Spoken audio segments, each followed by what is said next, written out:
नमस्कार, मैं हूं आपके साथ राखी लांबा और आप देख रहे हैं न्यूज एक्सप्रेस। तो राजस्थान में 7 सीटों पर उपचुनाव होना है और ये उपचुनाव बीजेपी के लिए गले की फांस बन चुका है, खासकर सीएम भजनलाल शर्मा के लिए, क्योंकि इन 7 सीटों पर उपचुनाव ये तय करेगा कि भजनलाल शर्मा आगे राजस्थान की कुर्सी संभालेंगे मुखिया के तौर पर या फिर नहीं, क्योंकि ये अग्नि परीक्षा होगी भजनलाल शर्मा की, ऐसा सियासी सयाने कह रहे हैं। यही सियासी सयाने इस बात को भी दोहरा रहे हैं कि बीते चुनावों के बाद से भजनलाल शर्मा से प्रधानमंत्री नरेंद्र मोदी भी थोड़े से खफा थे। उन्हें इस बात पर अफसोस हो रहा था कि उन्होंने वसुंधरा राजे को क्यों मुख्यमंत्री नहीं बनाया। और अब जब 7 सीटों पर उपचुनाव हैं तो प्रधानमंत्री नरेंद्र मोदी और भजनलाल शर्मा दोनों ही टेंशन में दिखाई दे रहे हैं, क्योंकि राजस्थान का पैटर्न ये कहता है कि उपचुनावों में कांग्रेस ज्यादा भारी होती है, बीजेपी नहीं। लेकिन इस सियासी खेल में एक क्षेत्रीय पार्टी की ऐसी एंट्री हुई है कि दिल्ली में बैठे प्रधानमंत्री नरेंद्र मोदी की नाक में दम हो गया है। यह क्षेत्रीय पार्टी है बाप, बीएपी यानी भारतीय आदिवासी पार्टी, जिसके संस्थापक हैं राजकुमार रौत। जी हाँ, ये वही राजकुमार रौत हैं जो 2 बार जिन्होंने चुनाव लड़ा और दोनों बार 84 सीट से विधायक बने।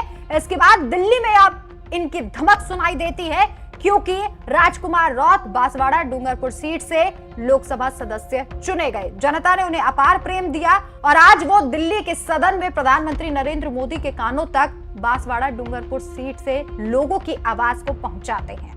और इसी बीच जब उपचुनाव है तो खबर यह सामने आ रही है कि राजकुमार रौत पूरे तरीके से एक्शन में है। 84 विधानसभा सीट के लिए प्रचार कर रहे हैं। इस सीट से बाप ने अपना उम्मीदवार उतार दिया है।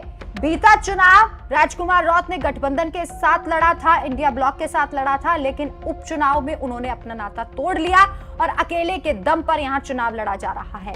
और इसी बीच राजकुमार रौत ने एक बड़ा खुलासा कर दिया है और इस खुलासे के बाद प्रधानमंत्री नरेंद्र मोदी और कांग्रेस दोनों की नींदें उड़ गई हैं, क्योंकि ये छोटी क्षेत्रीय पार्टियां बड़ी बड़ी राष्ट्रीय पार्टियों को बेहद परेशान कर रही हैं, खासकर राजस्थान में। जी हाँ, राजकुमार रौत ने खुलासा करते हुए मंच से ऐसी बात कही जिसे सुनने के बाद कांग्रेस और बीजेपी दोनों को मिर्ची लग जाएगी। क्या कुछ कहा है राजकुमार रौत ने, आपको बताते हैं। उपचुनाव के दौरान बांसवाड़ा पहुंचे राजकुमार रौत ने बड़े और गंभीर आरोप लगाते हुए कहा, सरकार ने द्वेष की भावना से काम किया है। यहाँ के युवा अगर नाराज हैं तो सरकार को कारण ढूंढना चाहिए था, लेकिन उन्होंने समाधान नहीं ढूंढना बल्कि बदले की भावना से काम किया। हमने युवाओं को संवैधानिक अधिकारों के प्रति जागरूक किया। भाजपा के नेता इसे बरगलाना कहते हैं। युवाओं ने भाजपा और कांग्रेस का झूठ समझ लिया। झूठ का पर्दा हटा तो स्वाभाविक रूप से युवाओं में आक्रोश होगा ही। यहाँ के युवाओं पर मुकदमे किए जा रहे हैं। कांग्रेस के स्थानीय नेता भाजपा के इशारों पर काम करते हैं, इसलिए पिछली बार भी आलाकमान के निर्देश के बावजूद उन्होंने हमें समर्थन नहीं किया। गठबंधन के बगैर भी हम जीतेंगे।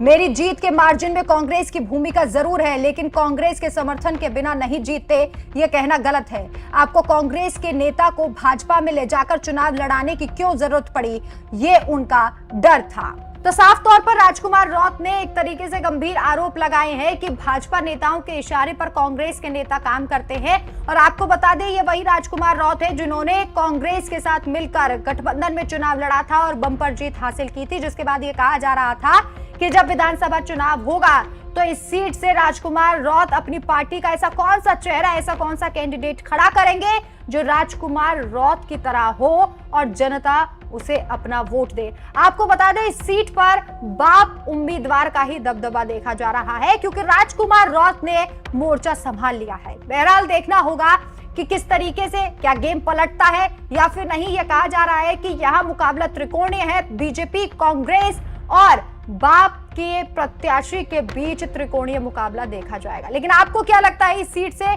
किसकी जीत होगी? आप अपनी राय हमें कमेंट करके जरूर बताएं। नमस्कार।